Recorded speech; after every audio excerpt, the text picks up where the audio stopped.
DPO Vehari Rana Shahid Parvez के हुक्म पर डीएसपी मेलसी ताहिर शब्बीर की ज़ेर निगरानी क्राइम फाइटर एसएचओ थाना टिब्बा सुल्तानपुर राशिद नदीम की एक और कार्रवाई। मंशियात फरोश गिरफ्तार, विलायती शराब की 290 बोतलें बरामद। मज़ीद तफसील आसिफ खान की इस रिपोर्ट में। जी बिल्कुल, डीपीओ विहाड़ी राना शाहिद परवेज़ की हिदायत पर डीएसपी मेलसी ताहिर शब्बीर की ज़ेर निगरानी क्राइम फाइटर एसएचओ थाना टिब्बा सुल्तानपुर राशिद नदीम जट की जराइम पेशा अफराद के खिलाफ कार्रवाइयाँ जारी।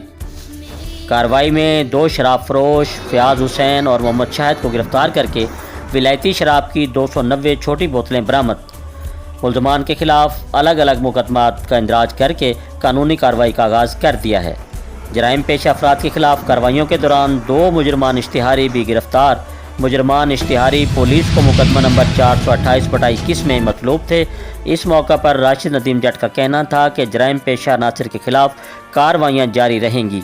जी कैमरामैन टीम के साथ मोहम्मद आसिफ खान, एशियन न्यूज़ टिब्बा सुल्तानपुर विहाड़ी।